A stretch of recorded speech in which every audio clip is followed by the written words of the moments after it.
saya terlambat. Dani, kamu lagi. Kamu itu nggak kapok-kapok ya? Bapak kasih hukuman. Capek Bapak Dani. Langsung aja. Sini tangan kamu. Duduk.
modul 1.4 di CGP Angkatan 9 Kabupaten Kebumen. Kebetulan di sini di SD Negeri 2 Candigulan, Kecamatan Kebumen.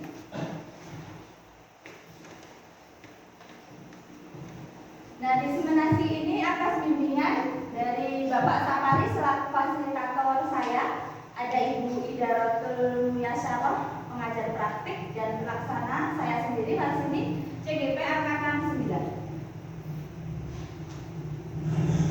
Nah, di sini ada pengantar materi, monggo. Silakan untuk disimak. Kamu tuh nggak kapok-kapok ya, bapak kasih hukuman, capek bapak Dani. Langsung aja, sini tangan kamu. Nah, ini mungkin terjadi ketika dulu ya, Bapak Ibu ya. Dulu saya SD seperti itu, masih seperti ini. Nah, ini agak lumayan panjang. Ya, silakan nanti kira-kira apa yang bisa diambil dari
Bapak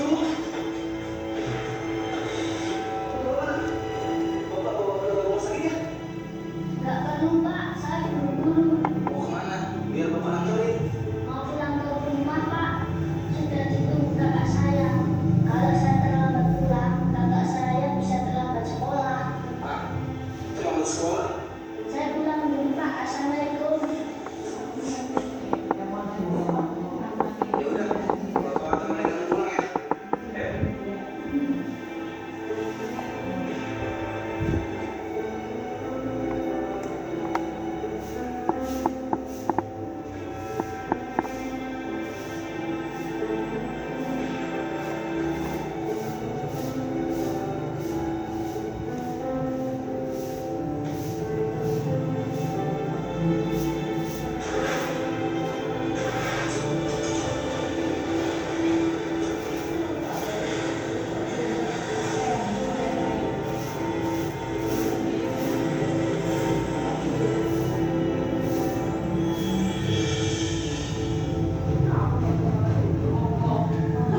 Jadi ini tadi Pak gurunya gini Bu. Pak gurunya yang telah mengumpul Dani tadi.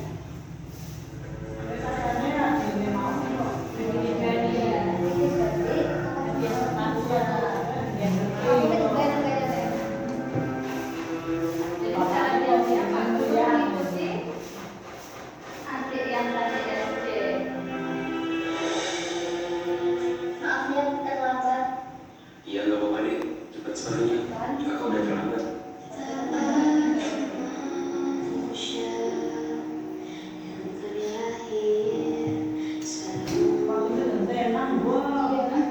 Pemuat ya.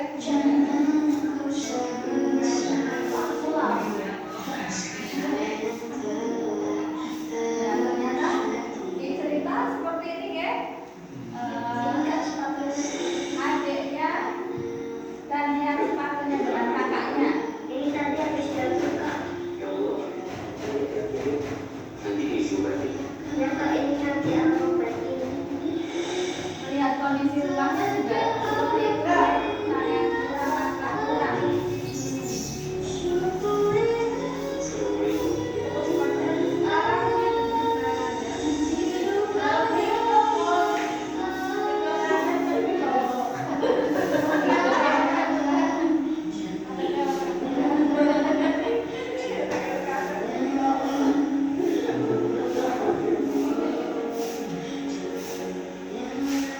Mari Pak. Ya, hati-hati.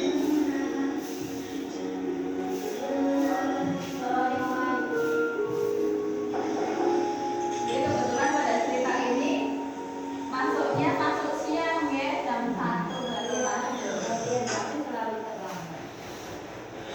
Maaf Pak, saya benar-benar.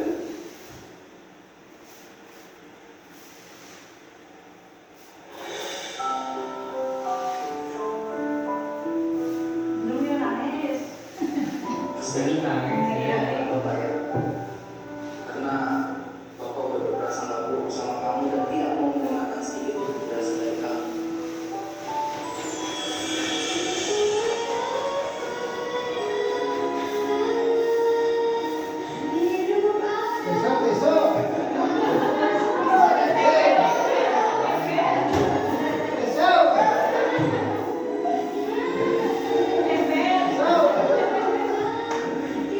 Nah, untuk menghargai ya dari cerita ini. Iya, bisa. Bapak beasiswa buat kamu. Bentar ya. Kira-kira diberi apa ya Bapak Ibu? Coba kita lihat. Iya, iya. Diberi hadiah sama Pak Guru yang tadi. Kamu terima ya. Apa ini, Pak? Ayo, dibuka aja. Kamu lihat aja sendiri. Bapak yakin kamu pasti suka.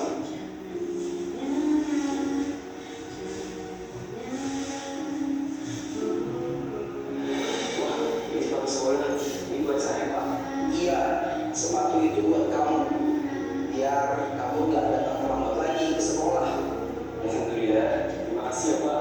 Saya janji tidak akan menambah sekolah lagi. Iya, Bapak juga ucapkan terima kasih.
positif, kemudian motivasi perilaku manusia, posisi kontrol guru, keyakinan kelas atau sekolah, dan pendekatan segitiga restitusi. Perubahan paradigmanya yaitu dengan mengedepankan filosofi pendidikan nasional Ki Dewantara yang berpihak pada murid, bisa diawali dengan perubahan pola pikir yang ditekankan pada budaya positif.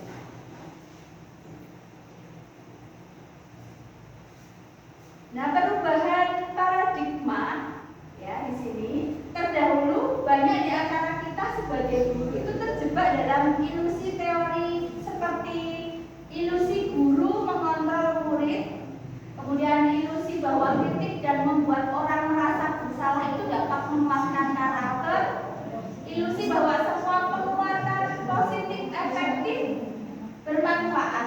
Kemudian yang selanjutnya ilusi bahwa orang dewasa memiliki hak untuk memaksa, ini tidak boleh ya. Nah, paradigma ini menuntut kita untuk memberikan ketauladanan atau memberi contoh kepada murid dengan afirmasi positif, sehingga akan menebalkan laku positif murid. Nah, di sini ada perubahan paradigma. Ini akan ada stimulus respon dan teori kontrol ya. Nah, siapa sesungguhnya yang memiliki kontrol di sini? Nah, ketika pada stimulus respon kita mencoba untuk mengubah seseorang agar sependapat dengan kita, maka di teori kontrol kita berusaha memahami pandangan orang lain tentang dunia.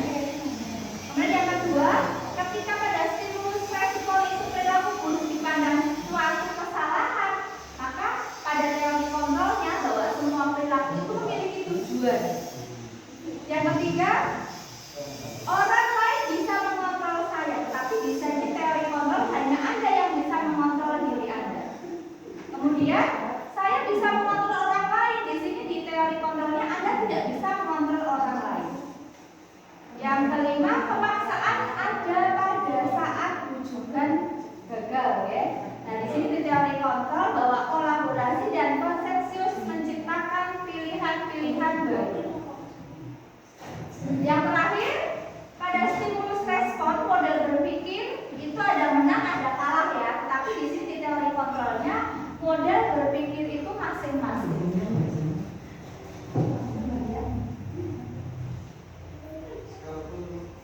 Nah, di sini ya, sebenarnya apa sih makna dari disiplin gitu? Ya, bahwa kecenderungan umum budaya kita adalah menghubungkan kata disiplin dengan ketidaknyamanan, memaksa. Nah, memaksa di sini bisa berkonotasi negatif ya, bukan dengan apa yang kita hargai atau pencapaian suatu tujuan mulia yang bermakna positif. Di sini kata disiplin ya itu berasal dari bahasa Latin ya, dari kata disiplin ya, yang artinya belajar. Kemudian makna asal dari kata ini berkonotasi dengan disiplin diri dari murid-murid. Ini menurut Socrates dan Plato ya. Kemudian disiplin diri membuat orang menggali potensinya menuju sebuah tujuan apa yang dia hargai. Yang keempat, disiplin positif suatu bentuk perubahan kontrol diri agar dapat mencapai suatu tujuan mulia, yaitu nilai-nilai kebajikan yang merupakan sifat-sifat positif manusia.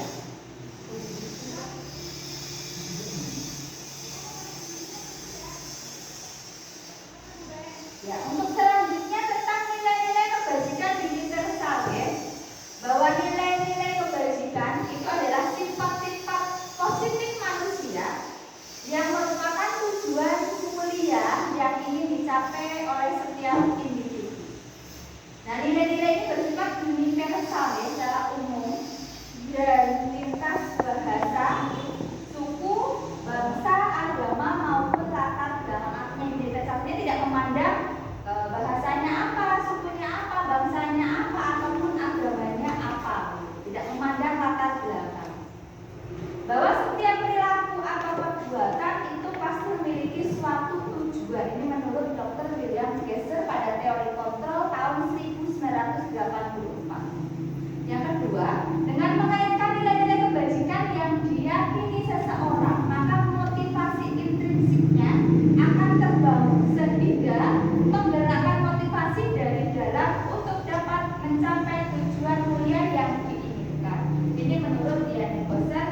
tahun 1998. Kemudian tentang nilai-nilai kebajikan universal, ya tadi bahwa nilai-nilai kebajikan yang ingin dicapai oleh setiap anak Indonesia itu kita kenal dengan apa Bapak Ibu? Profil pelajar Pancasila. Meliputi apa saja? Yang pertama ada ya, beriman bertakwa kepada Tuhan Yang Maha Esa dan berakhlak mulia. Kemudian yang kedua ada mandiri, ya, mandiri. Yang ketiga ada bernalar kritis. Yang keempat ada berkebinekaan global. Yang kelima ada bergotong royong, dan yang ketujuh ada kreatif. Nah, dari masing-masing ini tentunya punya penjabaran sendiri-sendiri, ya.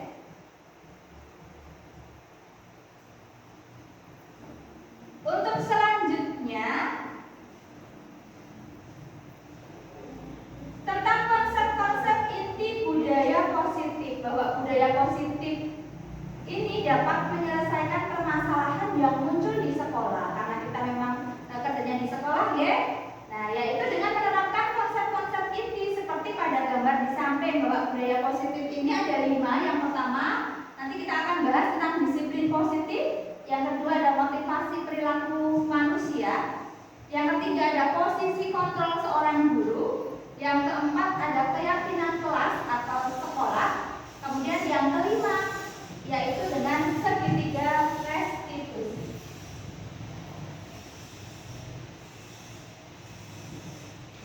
Kita bahas satu-satu. Yang pertama tentang disiplin positif. Teori kontrol menyatakan bahwa semua perilaku memiliki tujuan, ya, bahwa terhadap perilaku yang tidak disukai. Sedangkan mana disiplin positif di sini adalah menjadi orang yang mereka inginkan dan mencapai diri sendiri dengan nilai-nilai yang mereka percaya. Apa saja? Di sini ada purpose, cara penerapan disiplin yang mengajarkan anak untuk bertanggung jawab dan menumbuhkan kesadaran diri dan nilai-nilai kebajikan. Kemudian ada autonomi, yaitu lebih mengarah kepada disiplin diri yang dapat mengontrol diri dalam melakukan tindakan yang positif. Kemudian ada relationship, di sini membantu murid untuk memahami dan menyadari berdasarkan motivasi diri sendiri, ya, atau dari dalam internal, bukan paksaan atau bukan ujian atau bahkan bukan hukuman. Kemudian yang kedua yaitu motivasi perilaku manusia. Di sini menurut Diane Gordon dalam bukunya Restructuring School Discipline menyatakan ada 3 motivasi perilaku manusia. Yang pertama untuk menghindari ketidaknyamanan atau hukuman. Nah, yang pada tingkatan yang ini, ya, ini adalah tingkatan yang terendah dari motivasi perilaku manusia. Nah, masalah yang mungkin muncul, ya, berpengaruh pada fisik atau psikologis maupun tidak terpenuhinya kebutuhan mereka. Motivasi yang pertama ini bersifat eksternal atau dari luar. Kemudian motivasi yang kedua ini adalah untuk mendapatkan imbalan atau penghargaan dari orang lain. Tingkat motivasi ini adalah tingkatan motivasi yang kedua yang tadi, ya. Jadi mereka itu melakukan tindakan untuk mendapatkan pujian, mendapatkan hadiah atau pengakuan, ya, dari orang lain yang dianggap penting. Nah, motivasi ini juga bersifat eksternal. Kemudian motivasi yang ketiga yaitu untuk menjadi orang yang mereka inginkan dan menghargai diri sendiri dengan nilai yang mereka percaya. Di sini mereka melakukan tindakan karena nilai-nilai yang mereka yakini atau hargai, yang merupakan motivasi agar seseorang memiliki disiplin positif. Nah, motivasi ini perilakunya bersifat internal. Jadi ada tiga motivasi. Tadi yang 1 dan 2 itu adalah motivasi dari luar yang bersifat eksternal, dan yang ketiga ini dari dalam, muncul dari dalam. Yang ketiga ada posisi kontrol guru. Ya. Posisi kontrol guru di sini, nah, kita idealnya adalah seorang guru yang baik. Ya, nah seorang guru yang baik ini di sini posisinya adalah sebagai manajer bagi siapa? Bagi murid-muridnya, ya. Guru berbuat sesuatu bersama murid dan mempersilahkan murid bertanggung jawab atas perilakunya dan mendukung murid untuk menemukan solusi permasalahannya sendiri. Nah, posisi manajer dapat mendorong murid menjadi manajer untuk dirinya sendiri, sehingga akan muncul identitas positif. Di sini refleksi dari pemahaman budaya positif ini ada 5. Ya, yang pertama tadi sebagai pendukung, yang kedua ada pembuat rasa bersalah, yang ketiga teman, yang keempat ada pemantau, dan yang kelima ada sebagai manajer. Nah, di sini diberikan tabel ya, tadi yang sudah kita bacakan, ada 5 posisi kontrol, ada pendukung, pembuat orang merasa bersalah, teman, pemantau, manajer. Nah, di sini ada kontrol dari luar dan ada kontrol dari diri sendiri atau dari dalam. Nah, bagaimana untuk menghindari hukuman gitu ya? Nah, di sini contohnya ya, pada motivasi guru berbuat. Guru dikatakan sebagai penghukum itu jika menghardik, ya, menunjuk-nunjuk, menyakiti dan menyindir. Itu berarti posisi guru itu sebagai penghukum.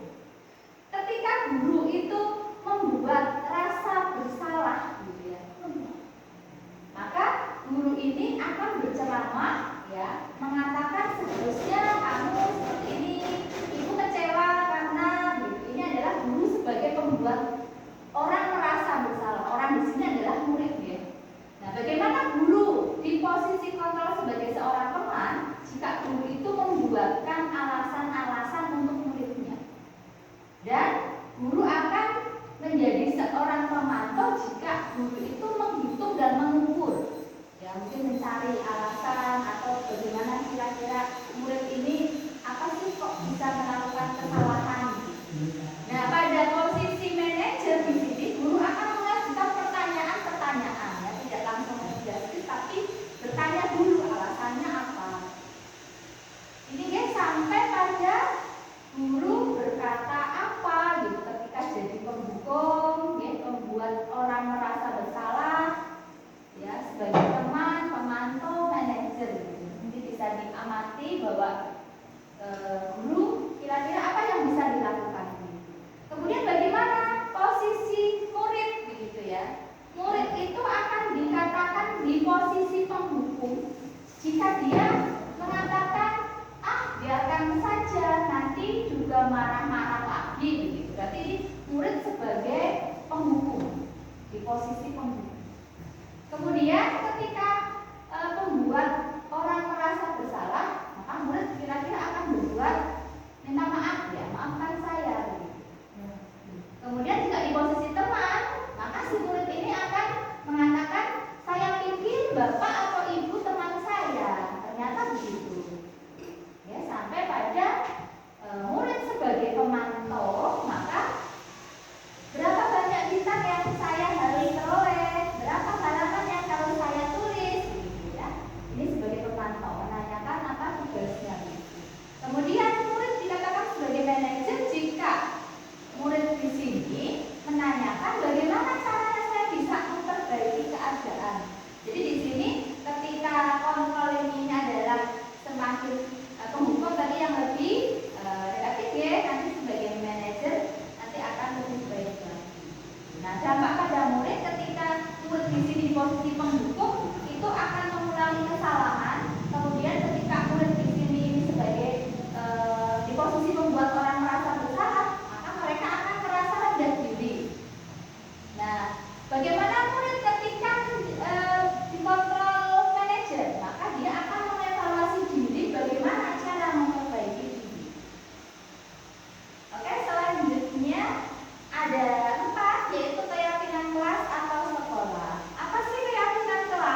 keyakinan kelas itu kita buat bersifat abstrak tidak tampak ya. Kemudian yang kedua itu keyakinan kelas berupa pernyataan umum atau pernyataan universal.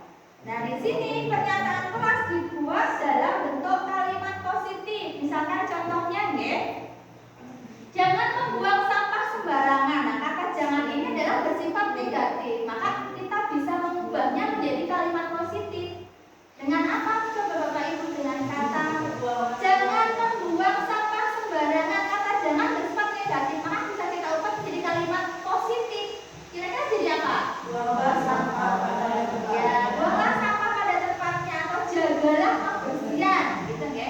Jadi membuat keyakinan kelas dengan kalimat positif. Nah, keyakinan kelas ini sebaiknya juga tidak terlalu banyak ya Bapak Ibu. Tidak usah banyak-banyak, tetapi beberapa tapi dilaksanakan gitu. Dan diharapkan semua warga kelas atau sekolah ini berkontribusi untuk melaksanakan dan membuat keyakinan kelas yang sudah dibuat. Kemudian dievaluasi dari waktu ke waktu, kira-kira keyakinan kelas yang sudah dibuat, yang sudah disepakati itu berjalan dengan baik apa belum gitu. Nah, di sini ada contoh keyakinan kelas ya. Hasil keyakinan kelas misalkan ada kelas 1, 2, 3, 4, 5, 6 gitu. Contohnya di sini ada 6 ya. Bertanggung jawab mengerjakan tugas piket. Kemudian bersikap jujur. Bersikap tenang saat pelajaran berlangsung. Bersikap sopan dan menghormati guru. Ada saling tolong menolong. Dan yang keenam, hidup rukun dengan teman. Jadi keyakinan kelas di sini contohnya ada 6, tidak perlu banyak-banyak, tetapi bisa dilaksanakan dan disepakati bersama. Nah, yang kelima di sini ada segitiga restitusi. Oke, materi yang terakhir yaitu segitiga restitusi.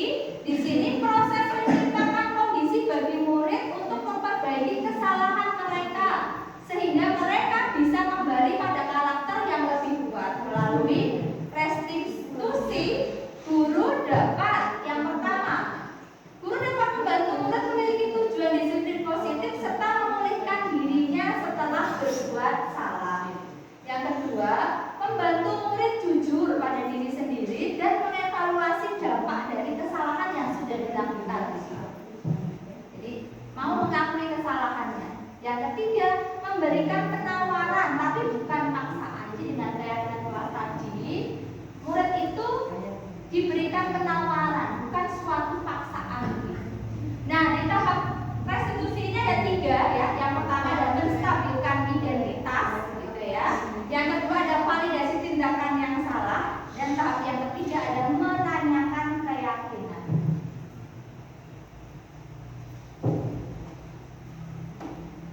Ini kira-kira bisa digambarkan seperti ini ya, dari segitiga restitusi ini bentuknya seperti ini, segitiga bahwa yang pertama tadi menstabilkan identitas, itu kira-kira seperti apa tindakannya. Ini kita bisa menanyai siswa ya, setiap orang itu pasti pernah melakukan kesalahan, kamu tidak masalah dengan berbuat seperti itu, begitu ya. Kamu bukan satu-satunya yang pernah melakukan ini. Kita menstabilkan identitasnya siswa ketika ada siswa yang melakukan kesalahan. Kemudian yang kedua ada validasi tindakan yang salah. Nah, jadi ketika anak-anak sudah kita katakan ya kamu tidak salah, kamu boleh kok membela diri, begitu ya. Kemudian kita akan mengatakan apa? Kamu tentunya punya alasan mengapa melakukan ini, gitu ya. Apa yang alasannya kamu kok melakukan hal ini? Adakah cara yang lebih efektif untuk mendapatkan apa yang kamu butuhkan? Ini pada tahap validasi tindakan yang salah. Nah, pada tahap yang ketiga ini adalah kita menanyakan keyakinan. Apa yang bisa kita lakukan? Yaitu menanyakan keyakinan kelas apa sih yang telah kita sepakati ya, gitu. Dari kesepakatan kelas tadi, oh kita harus bersikap rukun kepada teman, gitu ya, misalkan. Kemudian kami ingin jadi orang yang seperti apa sih? Ini di tahap ketiga, ya, yaitu tahap menanyakan keyakinan. Nah, selanjutnya kita akan praktik ya, praktik restitusi kelompok. Di sini saya punya dua kasus, ya. Kasus yang pertama, ini nanti ada dua orang, ya. Ada yang berperan sebagai Bagus dan Fauzan. Bagaimana kasusnya? Nah, kasus yang pertama itu begini. Di kelas, ya, ada di pagi hari begitu ya. Ada jadwal piket kelas. Ya, piketnya Fauzan dan Bagus. Nah, pada saat piket itu, Fauzan itu sudah melaksanakan piket, tetapi Bagus hanya duduk-duduk saja tidak mau piket. Nah, melihat hal itu, Fauzan marah-marah dengan Bagus. Kemudian Bagus karena dimarah-marahi sama Fauzan, membalas ucapan Fauzan dengan keras. Maka terjadilah pertengkaran keduanya. Ya, nanti ini bisa dipahami, Bapak Ibu bisa praktek. Begitu. Kasus yang kedua, ya, ini diperankan oleh Aufa bahwa kasusnya di suatu pagi, ya, Aufa itu biasanya adalah seorang yang ceria, semangat, tetapi pada pagi itu Aufa mengikuti pembelajaran itu dengan murung, malas, sedih dan tidak semangat dalam pembelajaran. Ya, jadi mohon maaf nanti Bapak Ibu ada yang berperan sebagai guru dan ada yang berperan sebagai murid begitu. Monggo silakan. Tadi untuk kasus yang pertama ya, ada guru, ada Fauzan dan ada Bagus. Monggo tadi yang beri silakan untuk tadi ada Bu ya sebagai Fauzan. Ya, ini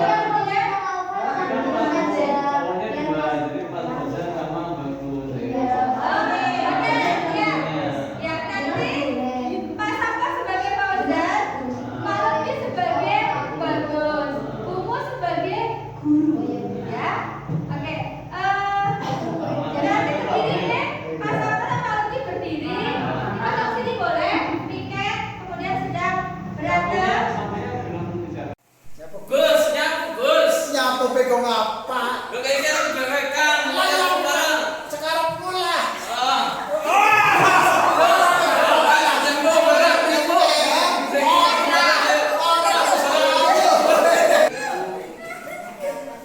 Ini Bu, ini namanya Bu. Tapi saya udah ngambilkan satu Bu, nggak mau Bu. Sekarang duduk. Ya Bu. Ini sampingnya taruh dulu ya Bu.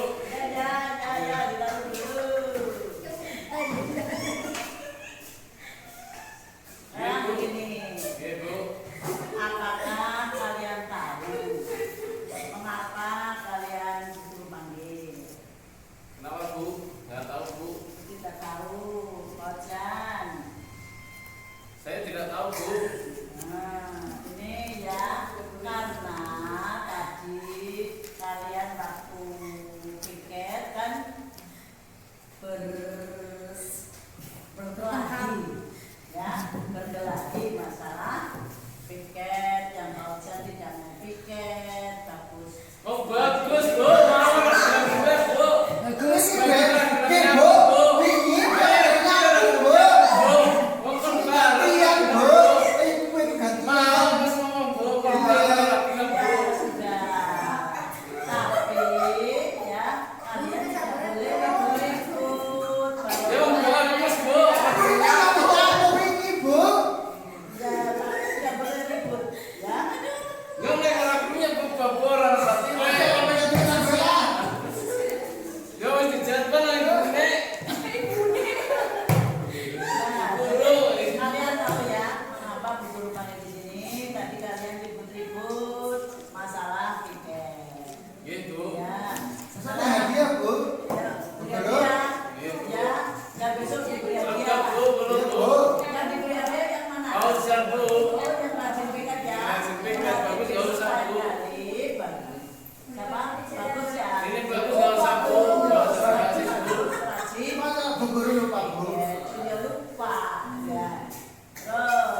bagus tidak mau nyapu.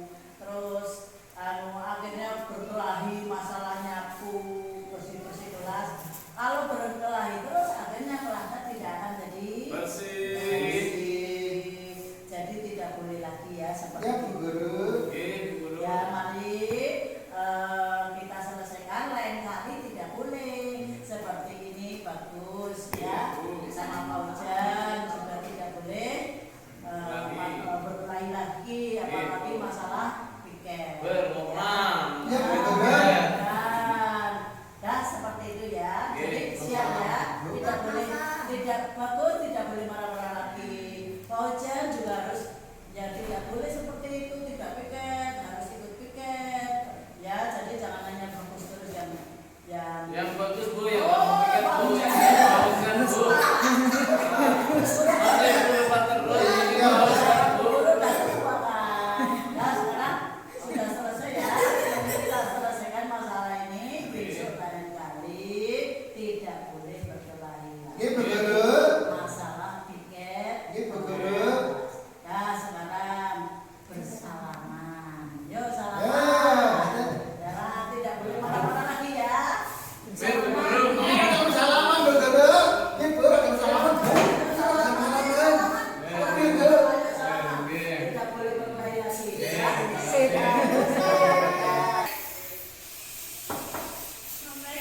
Waalaikumsalam. Masuk. Kenapa orang? Kok hari ini kayaknya masih ngantuk apa? Gak ceria seperti biasanya? Kenapa? Coba cerita dong. Kenapa? Ada masalah?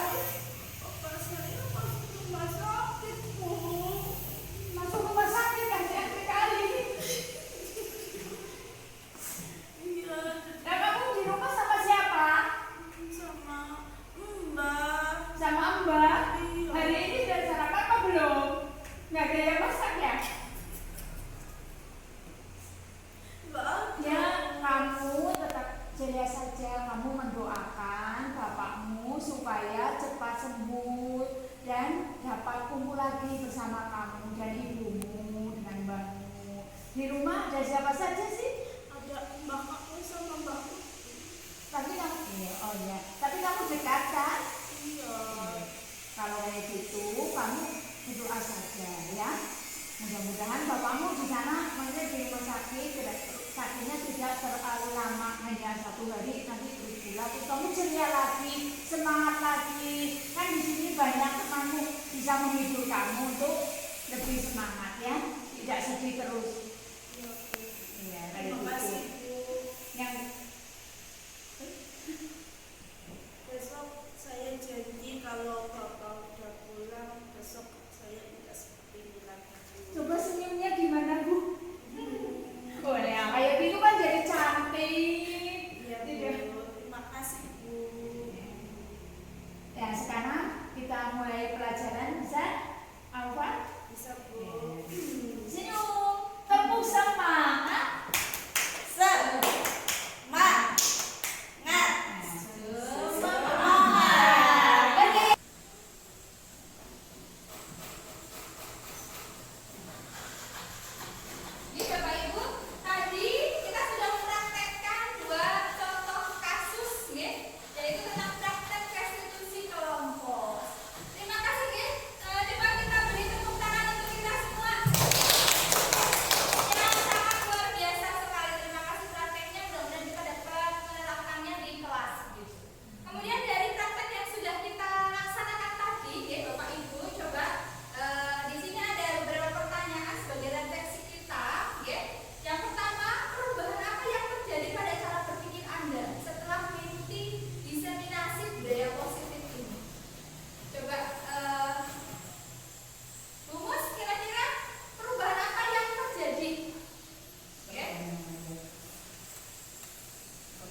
sabar.